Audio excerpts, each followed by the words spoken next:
Shalom, berjumpa lagi dengan saya di Karyaku Channel. Besar harapan saya, kita semua dalam keadaan baik dan sehat-sehat saja. Siapapun yang mengikuti pembelajaran ini, kiranya kita sama-sama diperkaya dan diberikan pemahaman tentang Roh Kudus. Hal ini dalam bab ke-6, secara global judulnya adalah peranan Roh Kudus dalam hidup orang beriman dan berpengharapan.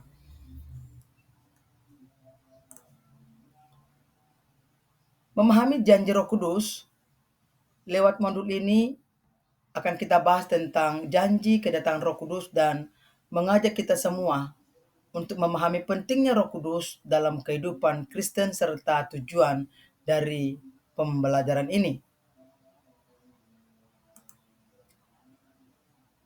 Maka tujuan pembelajaran ada 4. Yang pertama, janji Roh Kudus. Maka kita akan membahas tentang janji Roh Kudus yang Tuhan berikan kepada setiap kehidupan orang Kristen. Yang kedua, peranan Roh Kudus. Maka lewat modul ini kita akan membahas fungsi Roh Kudus sebagai penolong dan pembimbing dalam kehidupan sehari-hari bagi setiap orang percaya. Selanjutnya, mengakui Pentakosta. Maka hal ini akan belajar kita semua, siapapun yang mengikuti, yaitu Pentakosta saat Roh Kudus turun dan tampak bagi gereja awal serta pengutusan murid-muridnya. Hal ini bisa dibaca Kisah Para Rasul kedua ayat pertama sampai dengan seterusnya atau selesainya.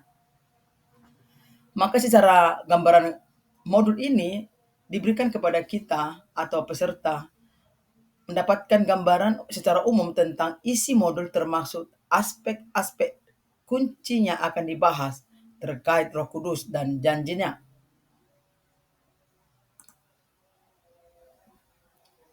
Janji Roh Kudus dalam Injil Yohanes 14, 16 sampai 17, Yesus berjanji untuk mengutus Roh Kudus sebagai penghibur dan penuntun bagi para muridnya, menegaskan bagaimana Roh Kudus akan hadir dalam hidup orang percaya. Jadi dibaca Yohanes 14 ayat 16 sampai 17. Jelas di sana dipaparkan.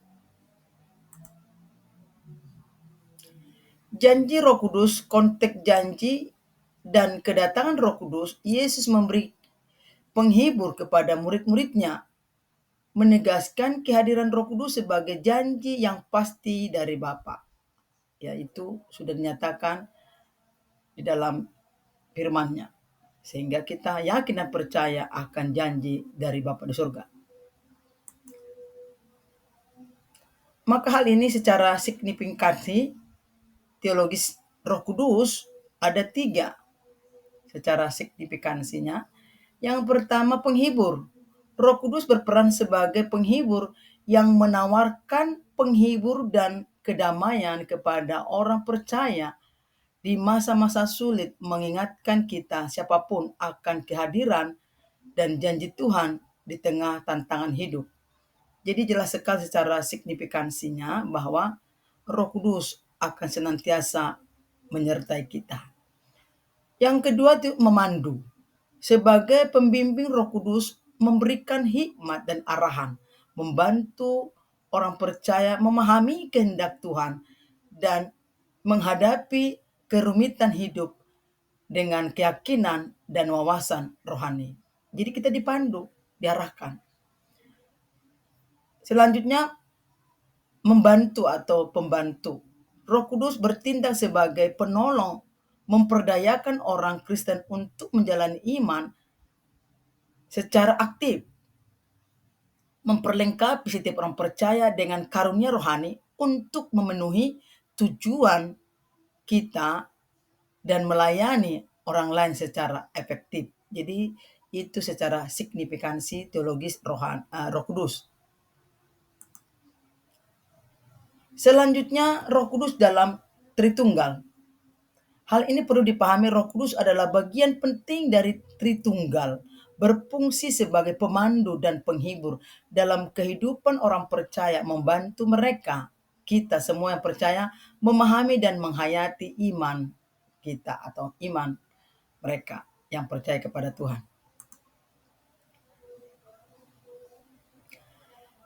Kedatangan Roh Kudus, hari Pentakosta merupakan momen penting dalam sejarah Kristen.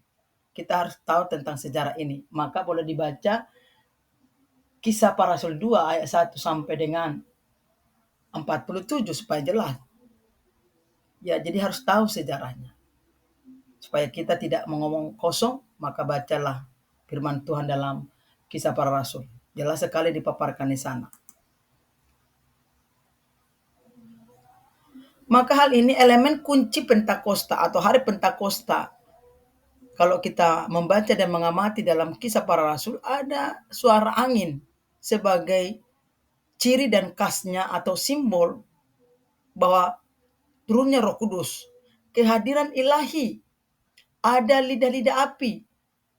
Ketika hal itu juga akan ada semangat memperdaya orang-orang yang ada di sana untuk menyampaikan akan iman mereka, dan juga bahasa berbicara, ya, beragam bahasa mereka bisa berbicara sementara mereka bukan penduduk daripada kota itu, dan ada pesan global yang disampaikan lewat pencurahan Roh Kudus. Jadi elemen kunci Pentakosta jelas sekali di sana, tanda-tanda atau simbol bahwa pencurahan Roh Kudus. Supaya kita tidak disesatkan, maka Kisah Para Rasul menjadi suatu bukti nyata bahwa elemen kunci Pentakosta ada suara angin, kehadiran ilahi, lidah api, semangat memperdaya orang-orang yang di sana pada saat itu, dan dapat berbahasa dengan ragam bahasa. Jadi ini tidak asing bagi kita sebagai Kristen. Pentingnya memenuhi. Kedatangan Roh Kudus pada hari Pentakosta melambangkan penggenapan janji Yesus kepada para pengikutnya yang menandai momen pentingnya dalam sejarah dan iman kekristenan. Maka ini penting dipahami agar kita tidak terkecoh tentang pemenuhan Roh Kudus atau kedatangan Roh Kudus bagi tiap-tiap kita. Ini jelas sekali di dalam Perjanjian Baru, khususnya di dalam Kisah Para Rasul sudah dinyatakan tentang hal ini. Maka dengan adanya Roh Kudus memperdaya bagi saksi atau mampu menjadi saksi. Kedatangan Roh Kudus pada hari Pentakosta memberikan kuasa kepada para pengikutnya, yaitu pengikut Yesus, untuk memberitakan Injil dengan berani. Maka tadi semangat itulah yang akan mereka bisa memiliki keberanian untuk menginjil. Menyalakan misi gereja mula-mula dan mengubah kehidupan orang percaya melalui karunia-karunia rohani. Jadi dengan adanya Roh Kudus bagi tiap-tiap orang percaya diberikan roh keberanian karena Roh Kudus mencakapkannya untuk pemberitaan Injil atau menyampaikan kabar sukacita bagi dunia. Sebelum Pentakosta atau hari Pentakosta kurangnya memperdaya, ya. Ini perlu dipahami, para murid merasa tersesat dan bingung. Pemahaman terbatas akan ajaran Yesus. Itu kalau belum ada pencurahan Roh Kudus pada hari Pentakosta. Takut akan penganiayaan dan isolasi. Ketiadaan karunia rohani. Tidak ada misi yang jelas untuk penyebaran Injil. Itu konsepnya sebelum hari Pentakosta. Nah, setelah hari Pentakosta diperdayakan oleh Roh Kudus, maka para murid menerima keberanian dan kejelasan akan misi gereja tentang keselamatan dunia. Pemahaman penuh akan pesan Yesus, keterlibatan aktif dalam khotbah dan pelayanan. Itulah hebatnya kalau Roh Kudus sudah menguasai setiap orang percaya. Dan perwujudan karunia rohani, diwujudkan karunia-karunia yang Tuhan percayakan bagi tiap-tiap orang percaya. Rasa kebersamaan dan kesatuan iman, itulah setelah hari Pentakosta diberikan suatu kebangkitan yang luar biasa yang dikerjakan oleh Roh Kudus. Karunia Roh Kudus memberikan karunia spiritual sebagai pemandu. atau arahan dan sumber kekuatan membantu kita dalam pertumbuhan iman dan kehidupan bersama dalam komunitas Kristen.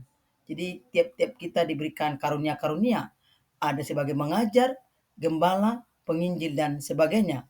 Masing-masing ini dipertanggungjawabkan sesuai dengan anugerah yang diberikan bagi Tuhan tiap-tiap kita. Selanjutnya, mengakui Roh Kudus.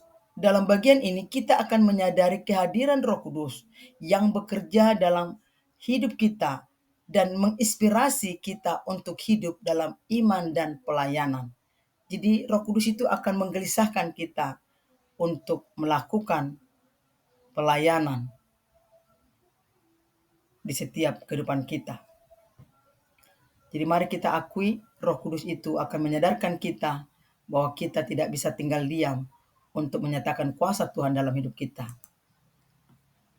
Demikianlah pemaparan akan materi ini dalam pertemuan pertama. Kalau Tuhan izinkan untuk pertemuan berikutnya, biarlah kiranya Tuhan menolong kita supaya kita tetap sehat dan kuat dalam mengikuti pertemuan berikutnya. Terima kasih saya ucapkan buat siapapun yang mengikuti atau memahami pelajaran ini, kiranya diberkati dan Tuhan Yesus memberkati. Shalom.